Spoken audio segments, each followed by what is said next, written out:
Welcome to the Creative Coast's video podcasts featuring Savannah's top thinkers, business people, innovators, and creators. With host B. Ray, director of the Creative Coast. What follows are interviews running on the Creative Coast website this month. You can check out the podcasts day or night at blog.thecreativecoast.org. Actually on the advisory board here at the Creative Coast.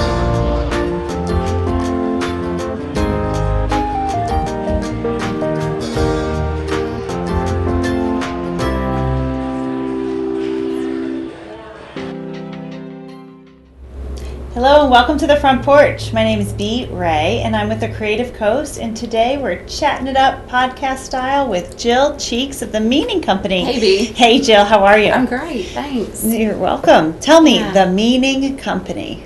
What does it mean? What does it mean? Oh, great question. And thanks for asking me, because so many times someone doesn't understand. So this is a great opportunity for me to share that it's all about creating, of course, meaning, but when people get to a certain point in their lives, they really want to reinvent themselves, I found.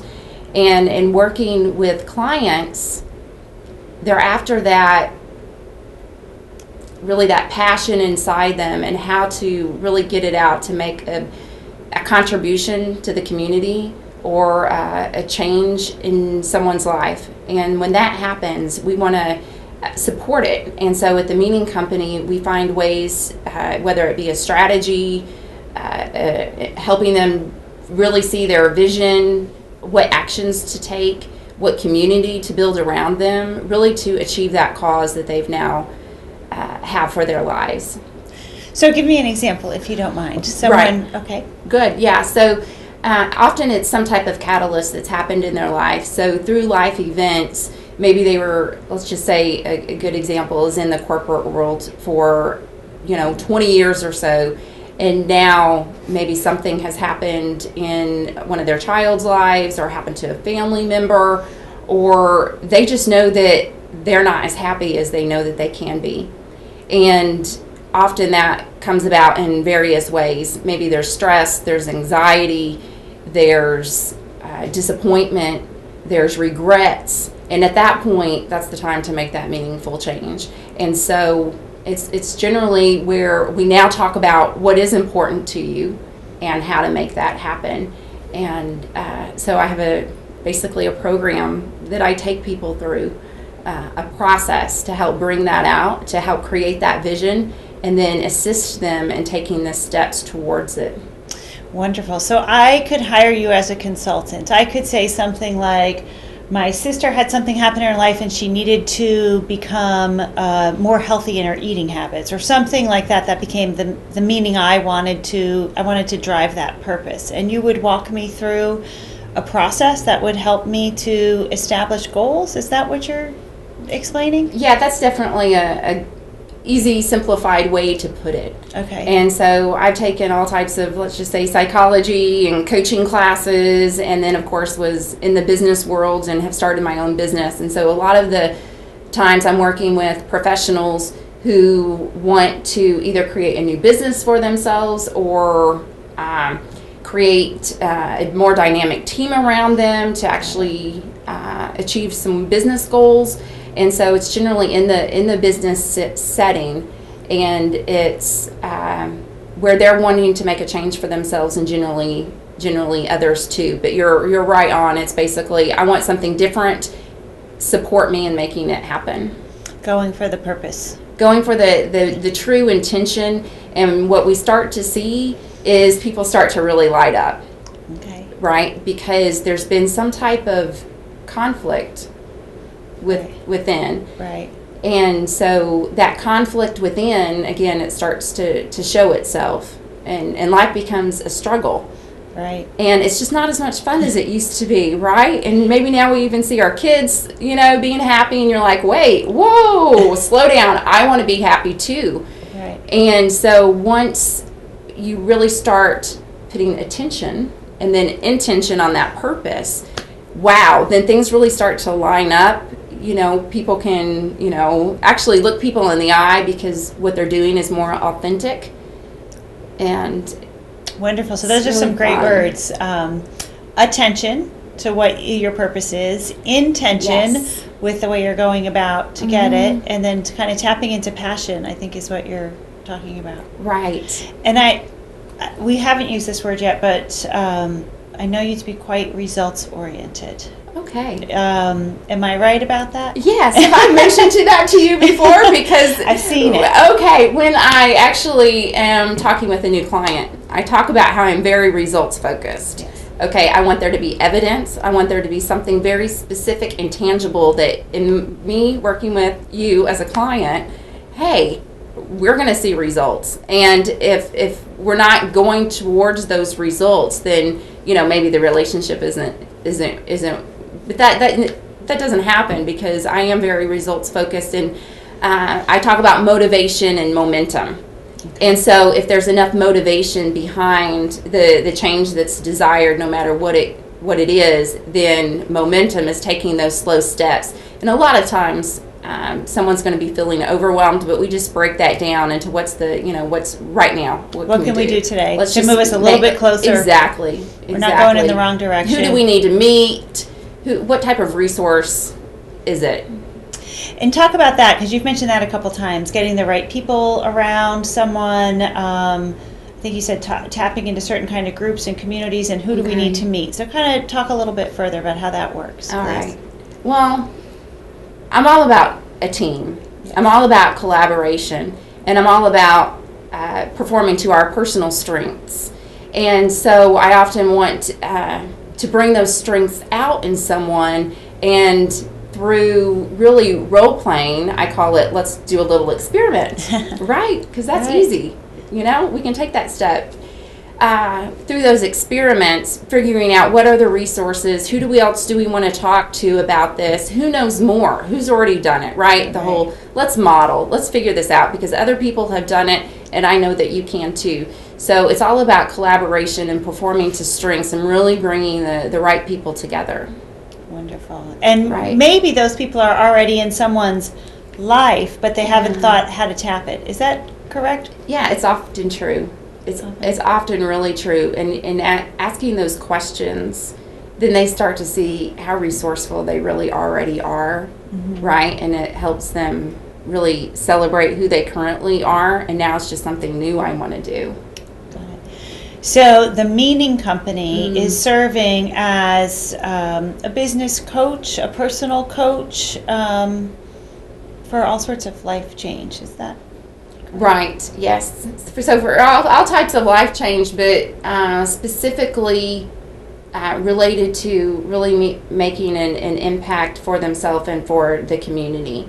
And so when I really start to light up, it's when what I call exponential growth. By me helping you, I'm helping you, but I'm helping everyone that you really are going to support in the future, whether it be a technology innovation or whether it be a new professional service that's going to support others. And so those are the people that I'm really looking to work with that really have a cause for themselves and want to make a meaningful change, and then it's going to support many others. So I left this one for last because it's the scary one we don't like to talk about. But you also Sure. do some work in conflict resolution. Okay. Give us a minute on that. Well, okay, why is that scary? Oh, Well, what's interesting about that is when you say conflict to me, I get, oh yeah, what is it? And so I get really excited about that and want to stand up straight and really dive into it. And so I think it's just how we've really translated conflict over time. And I think conflict can be a great tool for understanding differences. And so really just asking the questions about, oh, well, why does that seem sensitive to you?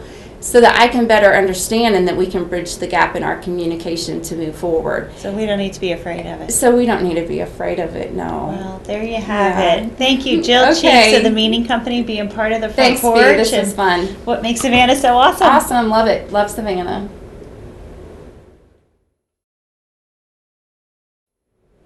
Hello and welcome to the front porch. My name is Bea Ray, and I'm here at the Creators Foundry, part of the Creative Coast, to chat it up with Thomas Troisch of Trouble Fish.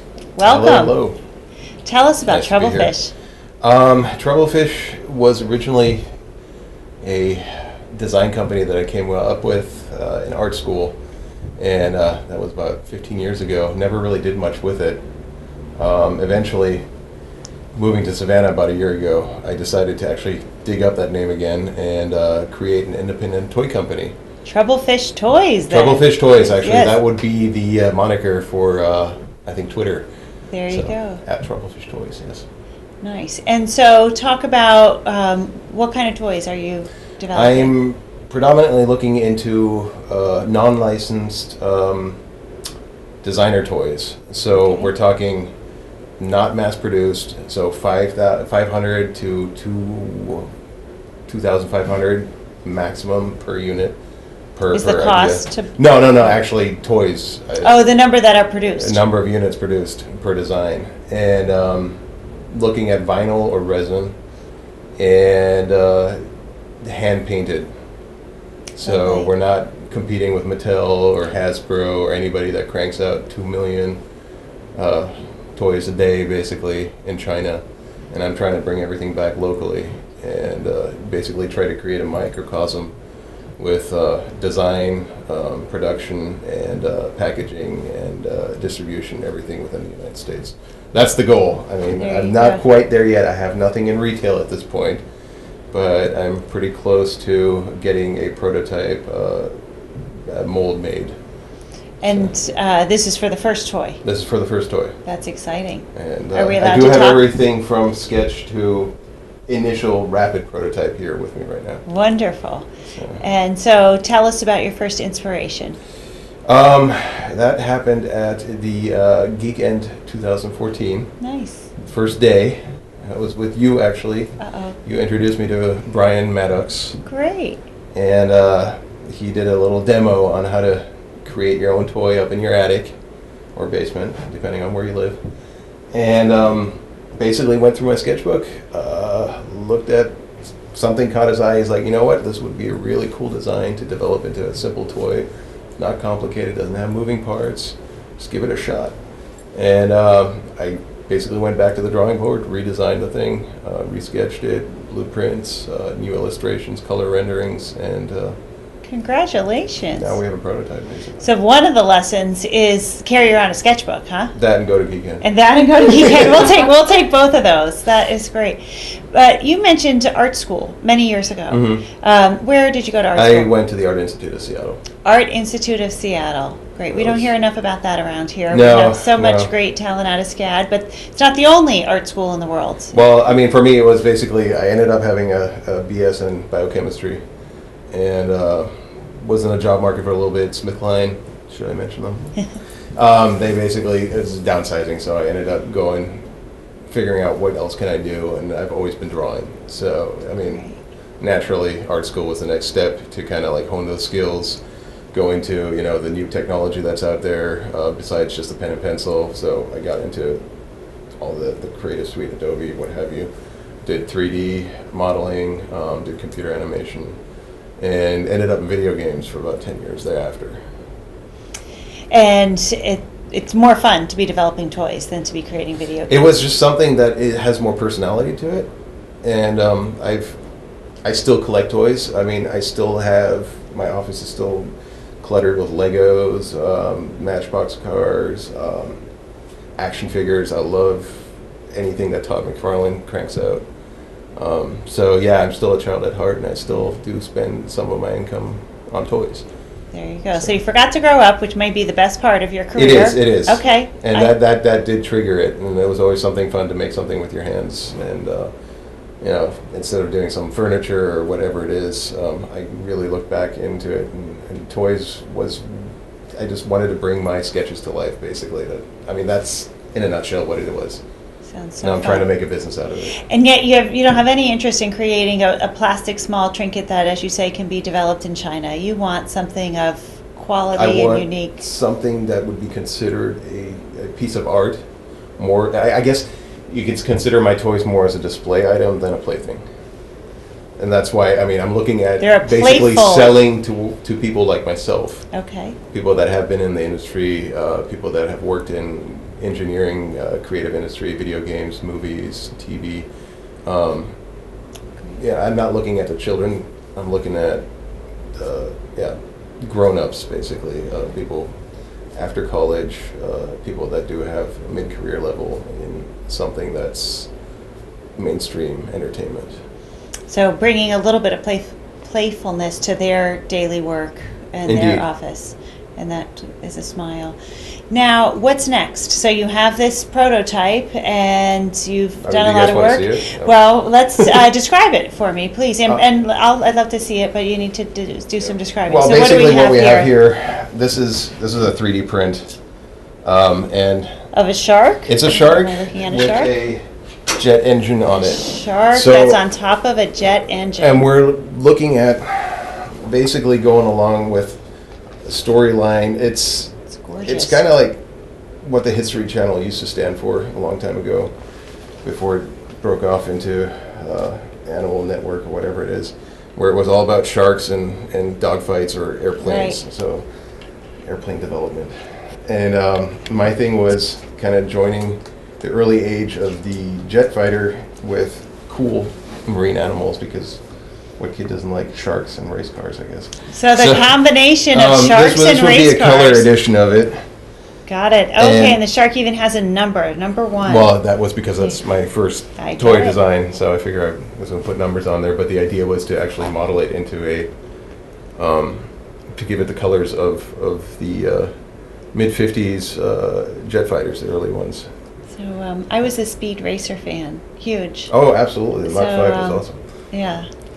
Good.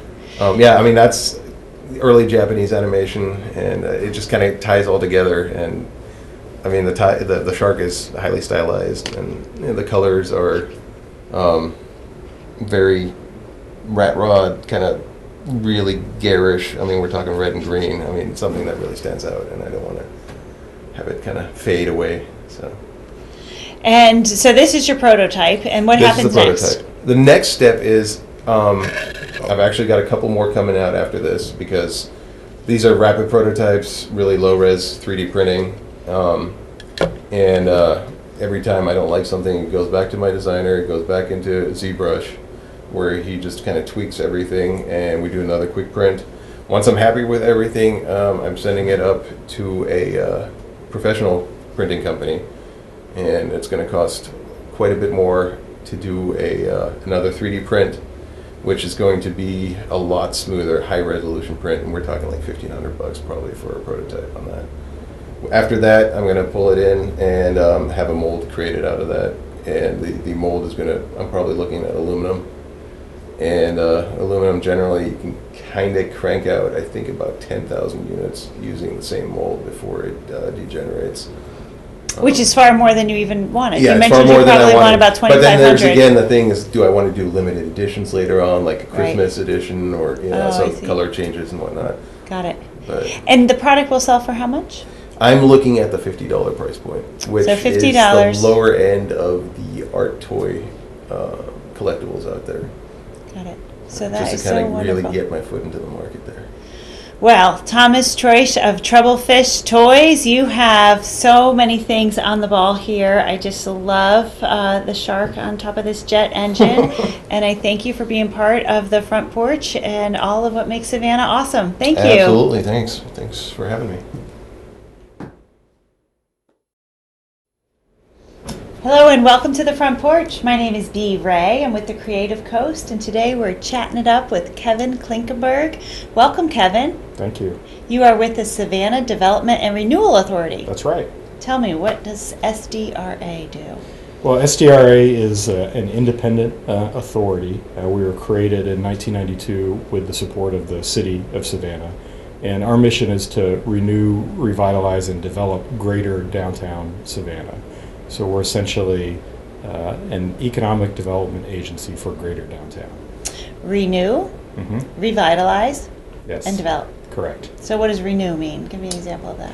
Well, when SDRA was created in the early '90s, it was originally created to solve the issue of Broughton Street, and at that time, Broughton Street was in far worse shape than it is today, and so the city really felt like they needed an independent authority to help usher along the market and to help property owners and create plans for the redevelopment of Broughton Street. And that created a whole variety of programs that were everything from assisting small business owners to undertaking some of their own projects. And over the years, with the success of that, our geographic focus sort of shifted, but the mission has always been that sort of focus to redevelopment, renewal for parts of the city that are either struggling or haven't benefited from the good times yet. Got it. And so you have a background that's well suited for this. Tell me about your background. I'm actually an architect by trade. I have spent most of my career doing urban planning and worked for over 20 years with a wide variety of developers and local governments and not-for-profits to do planning and development, primarily for walkable communities. Right. So Savannah's a wonderful place for me to work in that regard. And you've had a passion for walkable communities, Yes. even written a book. I have, yeah. Tell me about that. So, I mean, it's been a passion of mine probably since way back, into college and before. And when I was able to get into my professional career, I realized that's where I wanted to throw my emphasis. And then a few years ago, I wrote a book called Why I Walk, which features Savannah extensively. And it's just about living in a walkable city, in a walkable community, and the personal benefits of doing so. There are a lot of books, in my world that talk about the environmental benefits and the economic benefits and the societal benefits, but there's not much there really wasn't one I felt like that was talking to lay people about what are the selfish benefits. And so I wrote this fun little book, and that's what it's about. What was that process like, writing the book? It was, strangely enough, the easy part was writing it. Okay. That actually happened pretty quickly. In a matter of just 2 or 3 months, I was able to write most of the book. The long part is working with publishers, trying to find a publisher. Right. Once you've found one, working with one, marketing the book, going through editing and all of that, which takes, I think that took a year and a half before it got to the point where it was published. So that was a big education for me. And tell me one of the personal, selfish, as you call it, benefits of walking, why I walk. Well, so I'll just give you one of the easy ones. The first chapter in the book is really about the financial side. And so I outline, a series of reasons of why I think living in a walkable place is better for my own personal finances. And, there are some obvious ways that come to mind, I think, for most people. If you're walking or riding a bike, most of the time, instead of driving a car, you don't have the expenses that come with driving a car. And we often don't think about the fact that owning and maintaining a car is very, very expensive. The AAA estimates just under $9,000 a year for a standard sedan is what it costs to own a car. And that's, it's obviously a lot of money, especially for people who don't make very much money. That's a lot of money. And so I write about that notion of how, even if you don't get rid of your car, if you just drive it a whole lot less, you could save a few $1,000s a year. And then if you keep doing that year over year, you get that virtuous cycle where you extend the life of your own vehicles and you get more and more. It's sort of the compound interest idea, more and more money coming back into your own accounts as opposed to going out the door for a car, for maintenance, for gas, all those things. So that's a really great point, because I think some people think, well, I can't give up my car for whatever reason, so I don't have any benefit. But you're saying, no, even today, walking today versus driving will not only give you exercise and enjoyment and maybe see a friend and so many other things, but that's like putting some money into the piggy bank as well, every day. Yeah, absolutely. And one of the things that we often talk about is if you can't live car-free, maybe you can live car-light. Okay. And Savannah actually is a wonderful city in which in many neighborhoods you have the ability to do that. Right. And so maybe you're a busy enough person that you can't get rid of your car entirely, but if you can eliminate trips that you're driving and just walk or ride a bike, it all does add up, and it adds up pretty quickly. So one of the things that I love about walking is that I see things that I wouldn't otherwise see. Yeah. And Savannah has so much beautiful architecture that I had lived in San Francisco, and I have the same experience where I could, walk down a street I've driven down 30 times, but all of a sudden Yeah. you see something. Yeah, I couldn't agree more. And and this is, you're right, this is a city that is just incredibly well suited for that because it's such a beautiful place, and there's so many interesting details everywhere you go, really in all parts of the city. And you really do just experience a place completely differently. There's a architect and planner who I admire a great deal, a Danish guy named Jan Gale, and he refers to it as the 3 mile per hour city. Nice. And the idea, when you experience life at 3 miles per hour, you have a completely and utterly different experience. What's in your field of vision, people, human beings that you might actually talk to when you're walking around, as opposed to whizzing by in a car. And it really, this is a great place for people to sort of build off of that experience and just notice all of the great little details that exist here. Great. And there's something else you're sort of an expert in, and that's kind of the share economy. Yeah. You hinted towards that. Tell Yeah. me a little bit about that. Well, I've been fascinated by the, what we call the sharing economy now. I've been really fascinated by that for a number of years. And in most of this country, it was sort of started with car sharing, which really started in the late 90s in Pacific Northwest and in New England. And it's kind of spread all over the country now. But it's also been a wave of other sharing operations that have come up in the last 5 years, especially. Bike sharing has become incredibly popular, and now we have the Cat Bike program here, which is set to expand. Airbnb and that type of sort of operation, which is really sort of set up. It was originally about sort of sharing rooms in your house, and it's exploded into a whole other thing, but it was about leveraging technology to be able to live more flexibly, make a little income off of an asset that you already have, and just give you more options in life. And there are, it's amazing to track the 100 different ways that people are using that in different sectors of the economy now. Co-working obviously is very Right. popular, which I'm a big fan of.